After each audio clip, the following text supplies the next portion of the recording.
Hey everyone, my name is Dr. Dolores Tarver. I'm a licensed psychologist here in Georgia, and it is time for the tea. Tea Time with Dr. Tarver is a wellness based podcast. It is not intended to be a substitute for a relationship with a licensed mental health provider.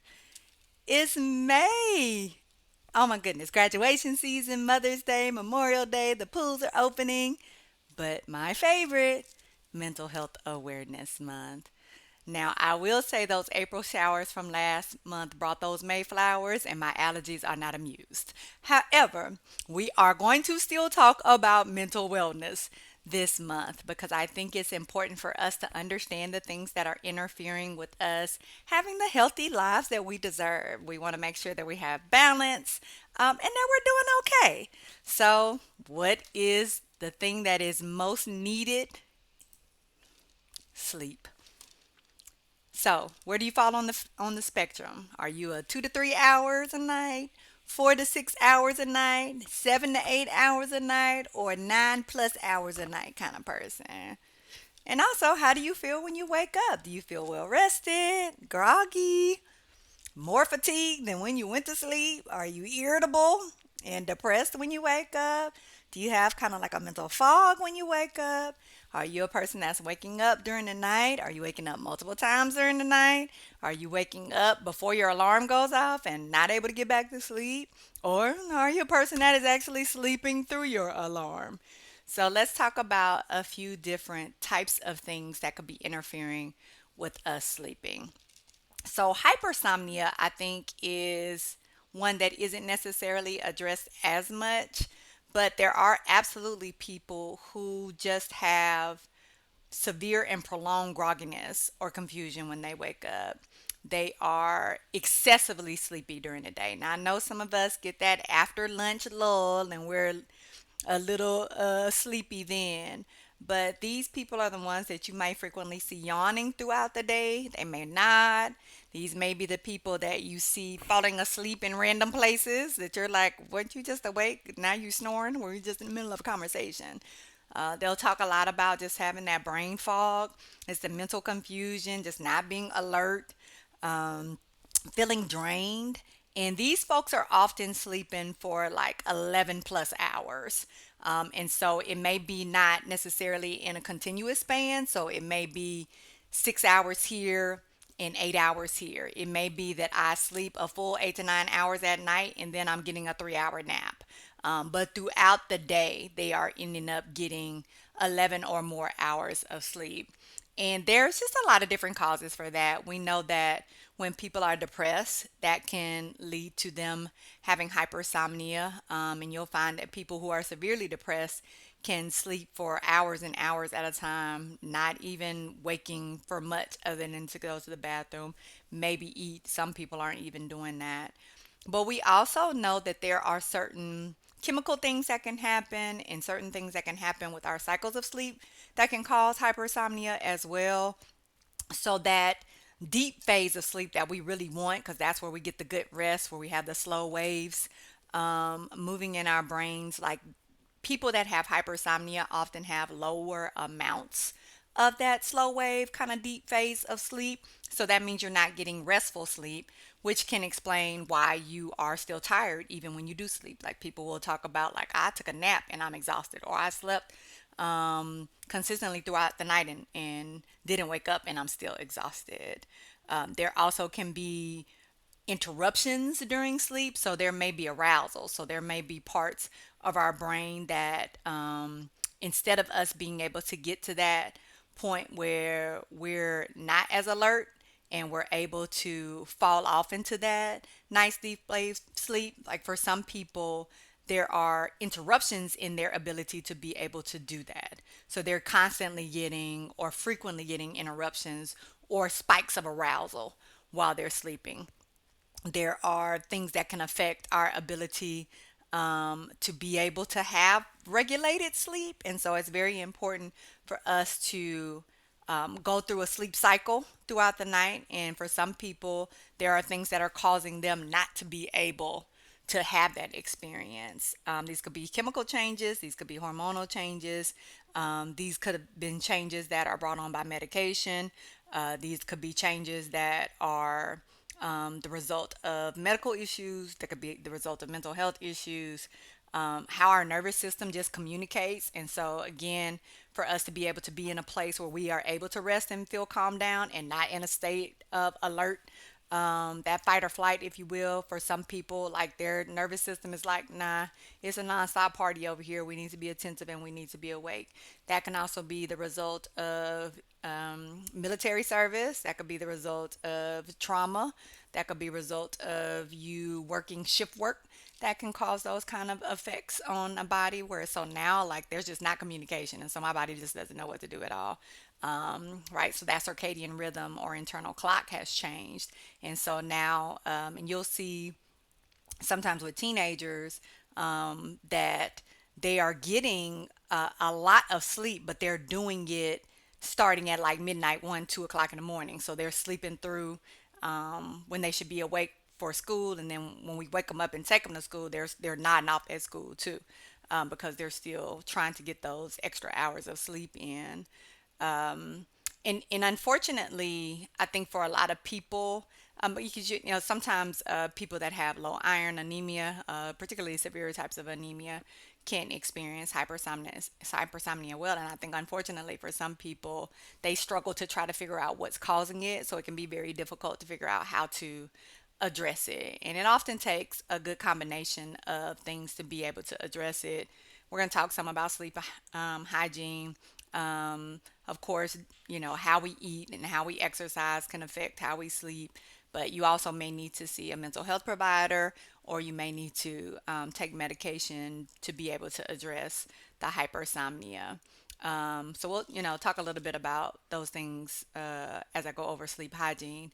But I also wanted to talk about insomnia because that is probably, I think, what most people experience when they come to therapy. So that is that difficulty being able to fall asleep, initiate sleep, or being able to stay asleep. So we have the primary insomnia, which is like, oh, have a hard time even just falling off to sleep.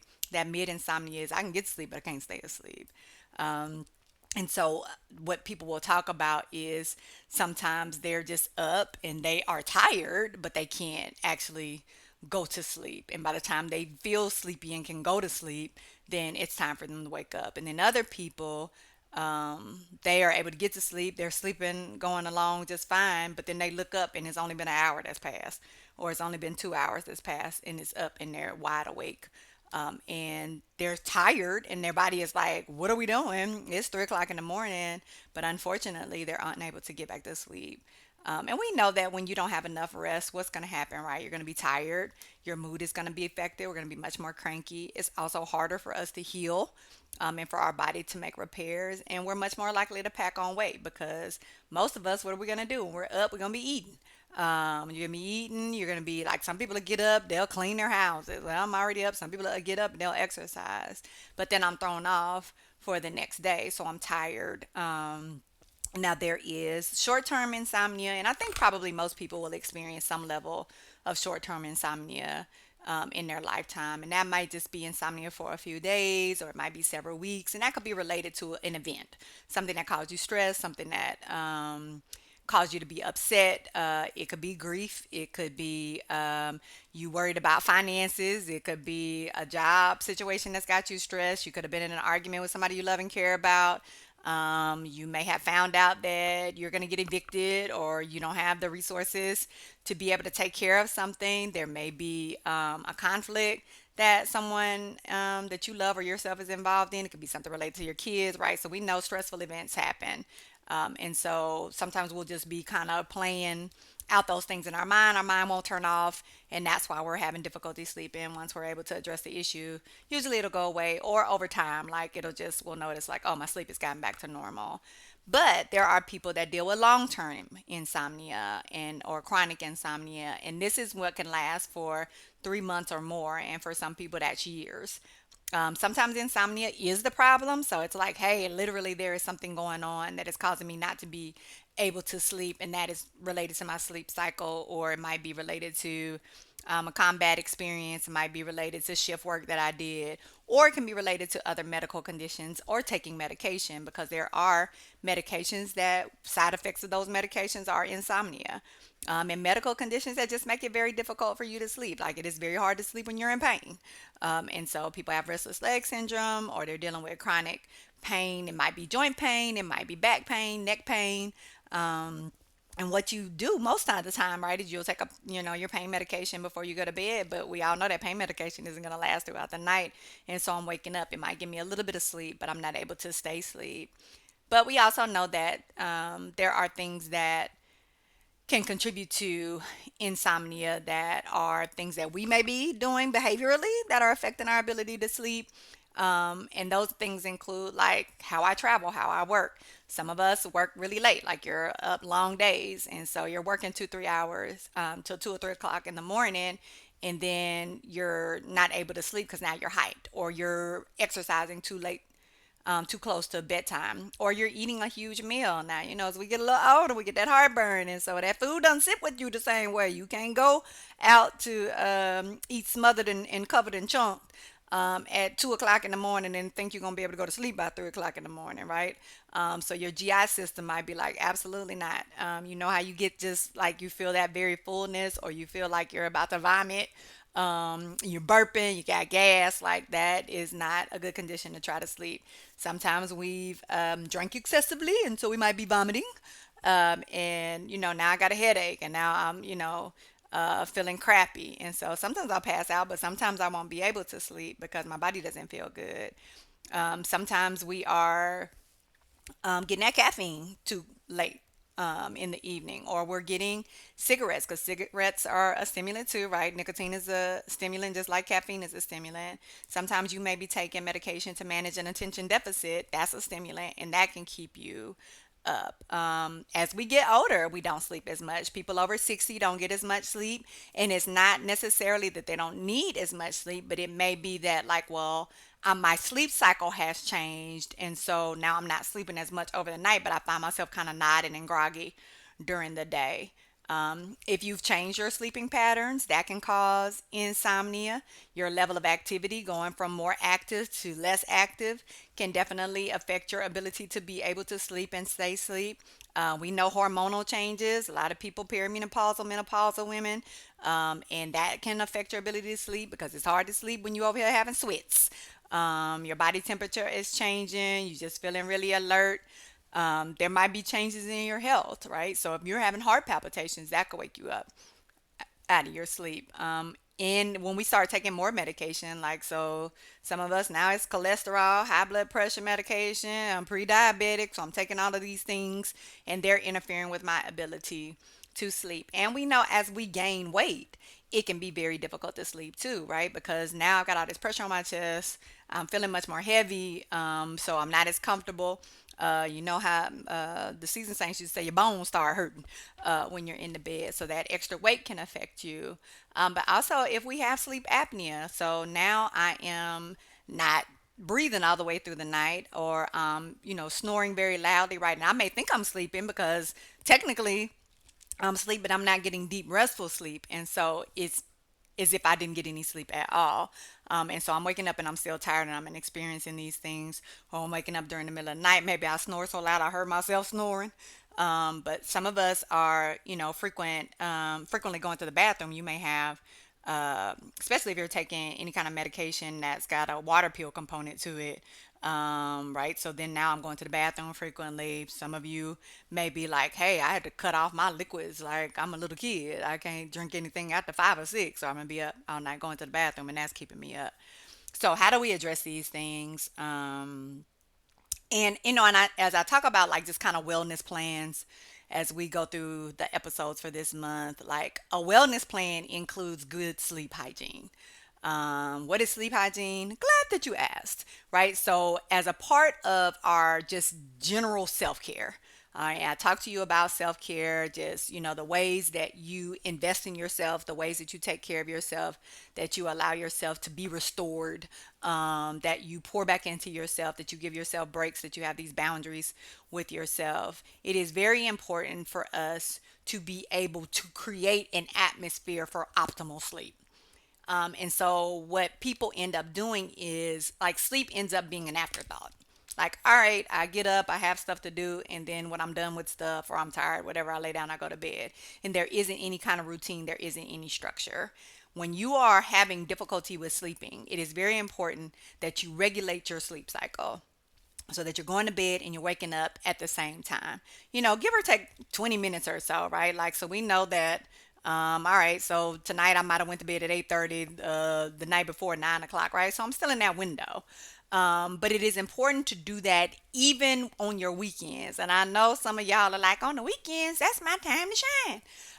Unfortunately, though, when you don't have that consistency, and it's much like when you're trying to lose weight, right? So you eat healthy and you're doing your meal planning Monday through Friday, and then on the weekends, you just, doing whatever you want to do, eating all the calories. So you're undoing the work that you did over the week. The same is true for our sleep. So if I am trying to have a regular sleep cycle Monday through Friday, but then Saturday and Sunday or Monday through Thursday, Saturday and Sunday I'm kicking it, Friday I'm kicking it, then I'm throwing off that cycle. So my body can't decide like, okay, what are we doing? I know that it's very hard for people when they're tired not to nap. You'll even find yourself trying to not nap, but dozing off. However, when we take naps, it can really affect our ability to regulate, and we end up, right? So sleep debt. So what happens when we don't get an adequate amount of sleep? And so there's a debt that happens, right? You all know how this works, and you've got you're managing your checkbook, your money that comes in, your money that goes out. Like when I have a debt, like, oh, that's something that's been taken away. So for a lot of us, like, so say you had a really late work week, and so you missed about 8 hours of sleep over the course of the week, a few hours every single day. And so you rack up kind of this sleep debt. So when we take naps, that doesn't allow us to be able to reset, and to be able to have a initiated sleep, right? Like that debt is what allows us to be able to get there. Like, cause I'm tired, right? Like, so if I haven't slept, I'm missing 8 hours, right? I'm gonna be feeling that. Some of us feel it by day one. Other people it might by the end of the week, like, whoa, I'm really tired. That allows you to be able to initiate that sleep and allows you to be able to maintain a certain amount of sleep for a 24-hour period, right? And all of us need that. And so when we take naps, then now what I've done is I've taken some time from that sleep cycle of the night. So I took a 2, 3 hour nap. I feel great now. I woke up, sometimes feel a little groggy, feel great. But then when it comes time for me to sleep, right? Like I just took 3 hours off that. So now I'm up at 3 o'clock in the morning looking around like, okay, what's going on? And I'm not going to be tired because I took that nap earlier. Or I'm going to be at a point where I go back to sleep, but then I can't stay asleep. So I'm up and then I'm up for the rest of the day, right? So it throws us off. Um, I think it's very important for us when we are thinking about initiating sleep and getting ready for sleep that you calm your body down. Like you can't just jump off your laptop, you work remotely, and then like, oh, it's time for bed. Or I can't just walk right in from picking up the kids because they had a late game. Like, all right, y'all shower, grab something to eat, go to bed. Like we're hyped and we're amped. And so we have to have that period of being able to calm our bodies down and get to the relaxation of being able to initiate sleep. And we can do that through deep breathing. We can have visualization. There's some apps I'm going to share with you here in a bit. You might want to take a warm shower, nice bath, because we want to raise that body temperature. And then we're going to drop that body temperature, which is going to allow us to feel sleepy, right? So you've probably been in a place it was nice and cool. What do you want to do? You want to cover up and go right to sleep. So that's what that allows us to do. I'm going to get that body temperature up by getting that bath or shower. It's one of the reasons why sometimes people like to have a shower at night, even if they're a morning shower person too. And I know some of y'all just like you to sleep on clean sheets. I'm not mad at you, right? But then I turn the air down so I have a cool environment. That's why a lot of people sleep with a fan on, right? So we want to have that cool in there. But also listening to soothing music can really help. And if you do want to have a warm beverage, then do something without caffeine in it. And if you are hungry, because I understand you just came in from where you haven't eaten in 7 hours, you're starving, right? Do a light snack, but don't eat anything heavy toward bedtime. And I know that your brain is going to tell you you're starving, and I know your stomach is going to be growling. That both will get fixed with a light snack. I guarantee you, because what you're going to do is you're going to have that light snack. You're going to go get your warm shower bath. You might have your little tea, and then you do your breathing relaxation exercise. You calm right down. You're going to forget about the fact that you haven't eaten a heavy meal. A lot of times we're feeding, literally. We're feeding that thought that I'm still hungry and I need something heavy, but I really don't. My body doesn't need that. It just needs a little something light in order to take that hangry off, and you'll be fine. Okay. But I think that sometimes what we end up doing is like that mind ruminates, and I'm thinking and I'm thinking and I'm thinking like, oh, then I didn't get enough. I'm hungry. All right. Like I'm telling myself that I need things in the same way that we feed anxiety when it's time for us to go to sleep. So that's why our thoughts are racing because now, oh, I didn't get this done today. Oh, what do I need to do tomorrow? I can't. How am I going to fix what's going on between my siblings? Like the family's just falling apart since grandma died, right? And so I have all of these things going on in my head. Journaling, being able to purge that information can be really, really helpful as you're trying to make sure that you don't have all of these things rolling around in your head. Get your schedule ready for the next day. Take a few minutes, jot down some bulleted points. Some people like a nice bullet journal, like, hey, I'm going to prioritize these things for tomorrow. Here's my list of to do things. But that lets me not have to be worried about it. Am I going to forget something because I already wrote it down? But also because maybe I did some journaling and I kind of dumped some things out. Now I'm not wrestling with all of these things that were upsetting to me, that I'm anxious about, things that I cannot do anything about while I'm asleep.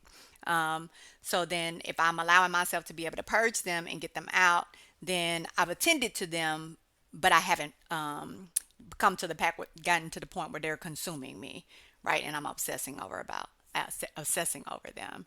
A lot of times, people will watch stuff that's really upsetting or listen to things that cause them angst or bring up some deep emotions for them before bed. And I definitely don't recommend that. Like some of y'all are having your conversations with people that you know you don't feel good after you talk to them on the phone before you go to bed. Like that is not going to be a helpful option for you when you're trying to initiate sleep, because what's going to happen, you're going to be thinking about that conversation that you had, getting all upset over and over again.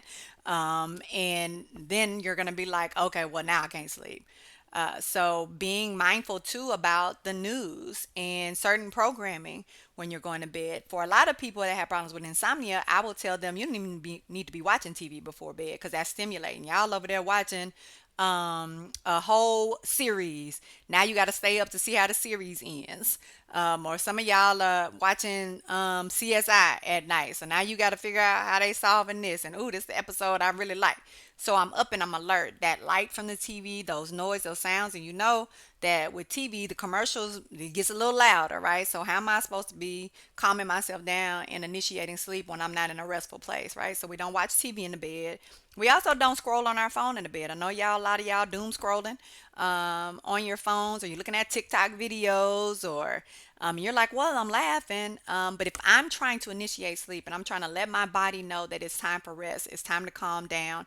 Think about quiet time when you were a kid, when your parents were like, all right, it's quiet time. So you did a quiet activity. You might have read, you might have quietly colored, but there wasn't noise. You might have put a puzzle together. Wasn't a lot of talking. We're not jumping around, right? The quiet time is to be able to help us regulate our bodies, to be able to calm ourselves down. And so that's what we need to think about when it's time for bed. I don't need to be in my bed doing anything but sleeping and your after hours activities. But if I'm in the bed and I'm eating, if I'm in the bed and I'm scrolling, I'm in the bed, I'm listening to music, I'm doing work. People have whole laptops in their bed doing schoolwork, got books all over the place. Some of y'all got clothes all over your bed, right? So, how am I going to be able to teach my body to regulate again and get its sleep cycle and its circadian rhythm back on track if it's confused about what we're doing? And I think that it's very important for us to know, like, wait, hey, no alcohol within 6 hours of bedtime. And I know some of y'all drinking wine to go to sleep. And I will tell people that if you are in fact having to have some wine before you go to sleep, that's probably your indicator that you may need to see somebody, right? There's your plug for therapy. It is also important for us. I know I mentioned like you don't want to eat anything real heavy, you want to do something light, but you also want to think about what you're eating, right? So as you're picking your light thing or your heavy, not your heavy thing, your light thing, in your beverages, then there are certain things that kind of have a natural sleep inducer in them. I know you all watched that Phineas and Ferb episode where you learned about that tryptophan that's in turkey. Tuna also has that, but so do dairy products. For those of you that are not lactose intolerant, because we don't want you to be having gas while you're trying to go to bed. But this is why people will do a warm milk before they go to bed, or the turkey sandwich. Right? Nice warm turkey sandwich with a little slice of cheese on it. So that can be an option for you. No nicotine at least a couple of hours before bed. And I know some of y'all smoke before you go to bed. Knowing that, because in your mind you think, oh, I smoke, that calms me down. It's not that smoking calms you down, it's that you're addicted to nicotine. And so you get cravings. And so what happens is once you get that craving met, then it's like, okay, like right now, I can get the monkey off my back for a second. But it isn't that it actually calms you down, it's that now you're not going through withdrawal. So those are different things. We don't want to do strenuous exercise within 6 hours of bedtime. And I know, like, right, so this is not tried and true for everyone. I know people that can drink coffee and it puts them right to sleep. I know people that can go exercise at the gym 2 hours before their bedtime and they can go right to sleep, right? So this, think about yourself and what works for you. This isn't necessarily a blanket approach, but it is general kind of information for most people that are having problems sleeping. Sleeping pills, I know people use them, but I want you to be very mindful of that. We will build up a tolerance. And you'll get to a point where you're not able to sleep without taking something, and you're going to need more of that something to go to sleep. So make sure that you're using medications that are prescribed and how they are prescribed, and ensuring that you're following the directions of your physician, and also letting them know every other thing that you're doing. Because some of y'all are getting trazodone, which is prescription. Then you got some over-the-counter Tylenol PM. Then you taking melatonin, and then you're doing sleepy time tea, right? So it's very important for you to not be mixing a lot of things together, because all you're doing is really kind of inducing a little coma that you're putting yourself in. And that can be really dangerous, because what we don't want is for your heart rate to fall, or you get to a point where you're making yourself unconscious while you're sleeping. Some people don't have TVs or anything gadget wise, electronics in their room at all. If you're a person that needs to have some noise, let me recommend a white noise machine. If you like light, let me recommend a nice small night light that's not going to interfere with your the room being too much light and interfering with your ability to sleep. Right, the bright lights aren't actually good for us.